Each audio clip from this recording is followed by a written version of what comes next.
Tank and Jake. They've been going at it for years, and it would have happened sooner. You know what I'm saying? But we have hiccups in life. That's what I call it, hiccups. But they lessons to learn from. Y'all with me? And it was good for us to tell you the truth, because when I stepped back in the head Vegas, James, I haven't been there. It brought back so much memories. Amidst his most recent legal troubles and the cancellation of his fight, Calvin Ford has parted ways with Gervonta Davis after decades of being together.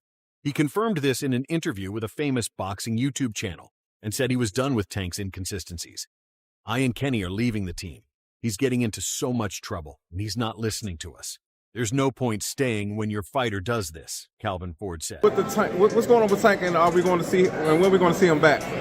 He got a little legal issue. As soon as they get through the courts, they'll set a date, and all we can do is wait. I don't get into that side, you know what I mean? I'm just there. Tank still hasn't put out any official statement, but fans aren't exactly shocked. Many had noticed something was off long before this moment, especially when Calvin Ford was nowhere to be seen during Tank's training camp for the Lamont Roach fight. People assumed the two were quietly trying to hold things together, the same way Tank has been trying to hold his career together ever since he walked away from the Roach rematch. According to Calvin Ford, the first real fracture appeared when Tank suddenly announced his retirement without telling anyone on the team. That caught everyone off guard. Earlier in January, Tank revealed that he wanted to step back from everything, including boxing, so he could focus on therapy, work on his mental health, and be present as type thing, like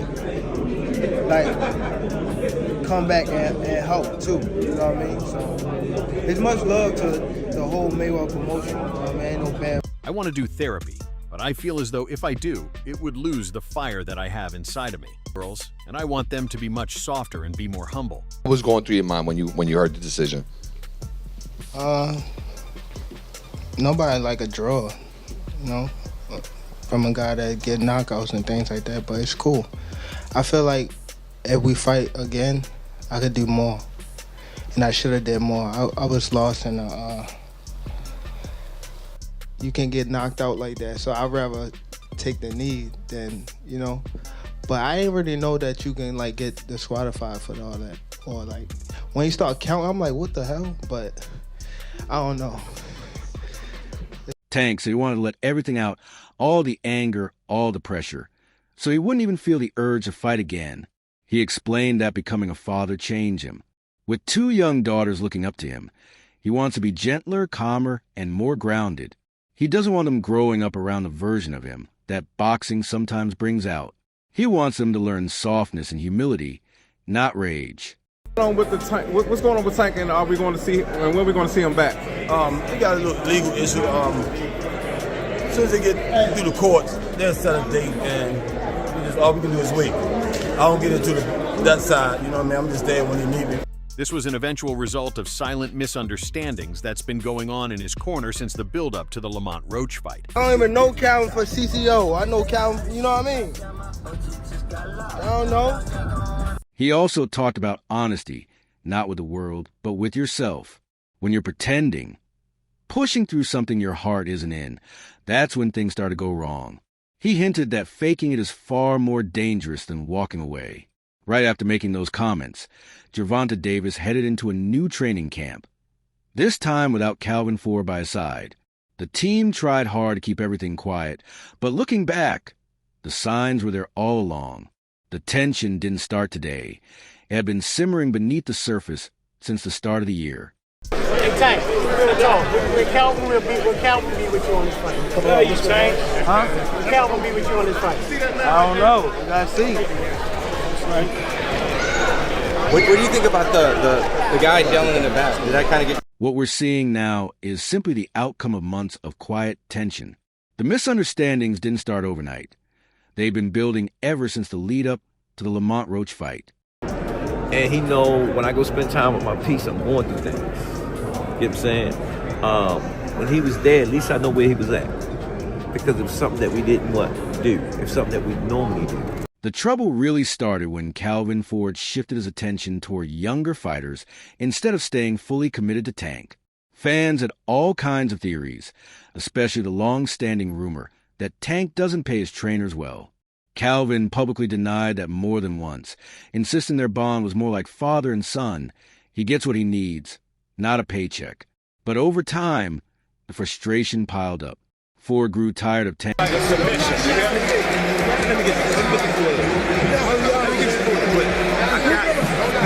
gotta calm down and listen to me. Hey, come on now. He's trying to get it. Get that in there one more time. There you go. There you go. That's what they do. There you go. Stay good. Stay focused. That was a good round. You got me? Turn up now. I want all three of these. There was no explosive argument, no dramatic confrontation. But anyone watching closely could see the relationship wasn't the same. Then came fight night, the moment that turned the quiet tension into an open divide. Tank pushed back against Calvin's advice in the corner, a direct reaction to Ford's absence during camp. It was the first clear public sign that things had gone seriously wrong. No, I wasn't really paying attention to the crowd. You know what I mean? I was more so, it's something we got to work on in the corner, for sure. From Tank's perspective, Calvin had lost the right to direct him. If Ford couldn't show up for camp, Tank didn't feel he should be the one giving orders during the final rounds. When Calvin urged him to fight more carefully, Tank snapped back. "Calvin, calm down and listen to me." That one outburst sparked outrage across the boxing community. This question is for Coach Calvin Ford. This is Matt from Brunch Boxing. Matt. Now, we know that Tank has talked in the past about retiring, leaving the game of boxing. As someone that's had Tank since basically he was a pup and you've raised him as a... Fans didn't hold back. One said they felt sorry for Calvin, calling Tank rude and ungrateful, insisting he'd be lost without him. Another fan imagined being in Tank's position, saying they'd repay someone like Calvin with loyalty for life. Others were even harsher, labeling Tank wicked and an ingrate after everything Ford had done for him. And yet, Tank still called Calvin a father figure, a contradiction that many fans couldn't accept. After tonight, I like to see Tank to do what he want to do. I said at the last press conference. Y'all got to understand, them guys been doing this since they were little. This might energize them again. Oh, yeah. In fact, he backstage right now talking about he want a rematch. So. Mac, no, backstage, you want to go to the gym right now. Hey, Tank, real talk. Will Calvin be with you on this fight? Come on, you Tank? Huh? Will Calvin be with you on this fight? I don't know. We gotta see. What do you think about the guy yelling in the back? Before news of the split broke, the official story was that Calvin was simply stepping back for a while, but that nothing about the training structure had changed. Reporters even repeated that narrative carefully, stressing that it wasn't meant to suggest a breakup or any personal fallout between Tank and Ford. But now, with everything out in the open, it's clear that wasn't the full truth. He will always be around, you know what I mean? So, that's Pops, like I said. So he'll always be there. Without Calvin, it wouldn't be no me, you know what I mean? Because at first, when I came into the... Reporters were curious whether the short break between Tank and Calvin actually brought them closer, the way families sometimes need space to reconnect. But Calvin saw it differently. He insisted he never abandoned Tank. He simply spent more time with his amateur fighters, something he'd always done. That was his peace, his grounding, even though he wasn't hands-on in Tank's camp at the time. Knowing Tank was working and staying active gave him a sense of comfort. Sound like you spoke in New York. Some of that extra motivation when someone's talking in the crowd. Like how was the two guys, like the bet. Is all this stuff kind of added more? No, I don't know. You know how people like. Just I don't know so the people that come with the clock. I mean, cards. Judge at the ringside. Eric Marlinsky scores about 115 to 113 in favor of Gervonta Davis. Judges Steve Weisfeld and Glenn Feldman both scores about 114 to 114. Calvin admitted that the distance did help them value their connection more. When Tank finally returned to the gym, Ford could tell the champion had missed him, just like he had missed a familiar rhythm they once shared. Barry Hunter, another respected figure in Tank's circle, provided that same sense of reassurance. Gervonta Tank Davis did something awful again, and no, it wasn't scheduling another fight with Jake Paul. He beat a woman. Again. And once again, I'm not talking about Jake Paul. If you know Tank Davis, you know he has a lot of run-ins with the law. But this is actually a civil suit over a certain criminal case that was dropped earlier, and... In an interview, Hunter explained that the coaching team was still intact. Calvin, Barry, Boogie, and Kenny would all continue to be involved. Even though Calvin Ford and Kenny Ellis wouldn't be working Tank's corner on fight night, the rest of the staff remained in place, suggesting the shift wasn't as dramatic as it seemed. Hunter reminded everyone that Tank's camp has seen changes before. He's been around Tank since his amateur days, so nothing about this setup was new to him. Like Calvin, he criticized the internet for jumping to conclusions and spreading half-truths. To him, Tank wasn't just a fighter, he was family.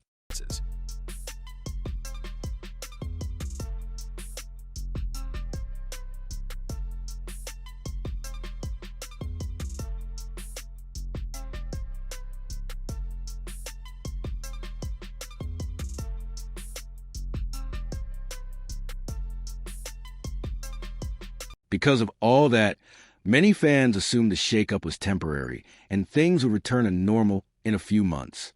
But hidden behind the scenes was a much more serious issue. Prime video cameras had already captured moments of Tank shouting over Calvin's advice between rounds, signaling deeper tension. This time, the separation wasn't just about training differences. Calvin Ford and Kenny Ellis chose to distance themselves from Tank as a stand against domestic violence, a decision made after new allegations surfaced. And while everyone is innocent until proven guilty, this looks really bad for him. While all the details aren't out, we know the details from the original case, which was basically a shut case with a lot of evidence that he did it. That, along with his prior incidents, innocent until proven guilty, but yeah. The situation escalated when Tank's former girlfriend, Courtney Rell, filed a lawsuit on October 30th. She accused him of battery, aggravated battery, false imprisonment, kidnapping, and intentional emotional harm. According to the suit, she worked as a VIP cocktail waitress at Tootsie's. She alleges that on October 27th, Tank confronted her at the club around 4:15 a.m., assaulted her, and dragged her through multiple areas of the building before the incident spilled into the parking garage.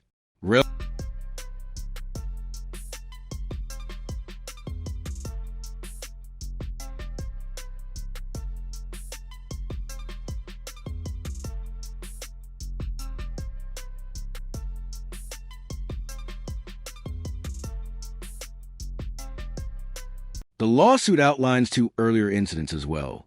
One on September 2nd, when Tank allegedly threatened to kill her for not responding to his messages, and another on September 23rd, when he accused her of cheating and then assaulted her at a restaurant in Miami. After the October 27th incident, she says Tank texted her, "I'm on my way to your house," which she interpreted as another threat. Rell states that she now suffers from severe PTSD, lives in constant fear, and has required medical treatment, therapy, and daily support. According to ESPN, neither Tank's team nor Most Valuable Promotions responded to questions about the status of his upcoming fight. Something like 6 times, people are going to believe you did it the 7th. So why is this coming up again? Well, now we talk about Jake Paul. There were a lot of theories that the reason the original charges got dropped, despite it being pretty clear that he was going to get convicted, was he convinced her to stop pressing charges so that he can actually schedule this Jake Paul fight. My take on it. Oh, Lord have mercy. The way that he wrote this is just so crazy. He said, Gervonta Davis is an actual walking human piece of garbage. Working with him is an absolute nightmare. The unprofessionalism, the bizarre requests, the showing up hours late to shoots, the numerous arrests and related accusations and lawsuits. If you support this man, you support the most vile sin a man can commit. I didn't want to give this woman a beauty. Sports Illustrated reporter Chris Mannix later revealed that Jake Paul's camp had already begun searching for a replacement opponent for the November 14th event. The update spread quickly online. For many, Tank's ongoing legal issues have become disturbingly routine, a sharp contradiction to his recent public comments about focusing on mental health and self-improvement. These allegations could bring serious consequences, both in the ring and outside of it, threatening the highly promoted exhibition match with Jake Paul. With reports that a new opponent is being lined up, the future of the fight appears uncertain.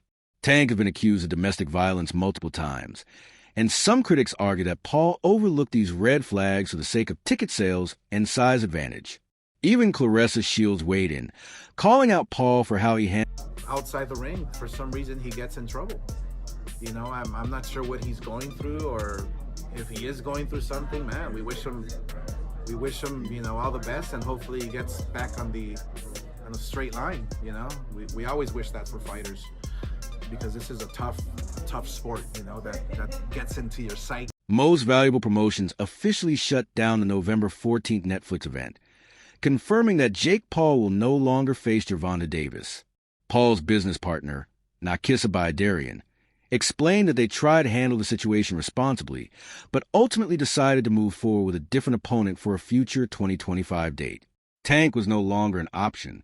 The announcement arrived as disturbing court documents surfaced, detailing allegations from Davis's ex-girlfriend, who accused him of choking her inside a Miami strip club on October 27th. In his own statement, Paul didn't hold back, calling Davis an actual walking human piece of garbage. A platform to grow his fans and to grow his bank account. My company champions women. I'm so sorry to everyone involved, mostly to the undercard fighters, to my team at MVP, and to my team who worked so hard prepping for this fight, sacrificing time with loved ones and kids just for this fool to lose his unintelligent mind again. It's scary that devilish man like. But not everyone bought Paul's sudden moral outrage. Claressa Shields spoke up on X Spaces, pointing out the obvious. Tank's history wasn't exactly a secret. She noted that Davis has faced similar accusations multiple times and had even been arrested before, so acting shocked now felt dishonest. Shields argued that Paul knew exactly who he was signing a contract with. The background was public, and the pattern wasn't new, so pretending to be blindsided didn't sit right with her. I think Tank Davis, yeah, he has his whole career ahead of him. I don't really know if he wanted this fight. I don't really know if he wanted an exhibition. I don't think that's in Tank's nature, you know? Yeah, it would have been a great payday. Yeah, it would have been a lot of exposure, but it does nothing to Tank's legacy. And I really do think that Tank cares about his legacy. Paul then doubled down with an online statement distancing himself completely. He referred to Davis as a woman abuser and said he refused to give someone like that a platform or a payday. He apologized to his own team, the undercard fighters, and everyone who spent months preparing for the show, saying MVP prides itself on supporting women. He went further, describing the behind-the-scenes chaos, missed shoots, bizarre demands, chronic lateness, and a trail of legal issues. In Paul's view, anyone still supporting Davis was ignoring a long list of red flags. The devilish men like this can rise to the top of culture and sports, including in positions of power. I hope you people moving forward look beyond his fake streetwear pieces swag and search for something deeper to be a fan of. As for me, it's on to the next one. As always, anyone, anytime, any place, Jake at Most Valuable Promotions. That was crazy. She added that Paul's harsh language, calling Tank the most vile human being, only surfaced after the event fell apart financially. Before that, there was nothing but promotion. Shields called it karma, not just for Davis, but for anyone who ignored the warning sign. Zone, you have a contract with Golden Boy. It just doesn't happen that way. So anyway, until next time, we'll see you Saturday with Virgil Ortiz. But again, Ryan Garcia's next fight will be announced by me, who he's fighting, and when he's fighting next. Meanwhile, Most Valuable Promotions released another formal statement, saying they were still gathering information. They emphasized they wanted to make decisions carefully and responsibly, and would announce their next steps only after consulting with everyone involved. As for Paul's next opponent, rumors immediately began to swirl. if talks with Ryan Garcia fall through. Some fans believe Anthony Joshua could be another option. Paul even called out the former heavyweight champion earlier this year. But new reports suggest Joshua is already exploring a potential fight with Gerald Miller in Ghana, making that matchup unlikely. And that wraps up the story for now.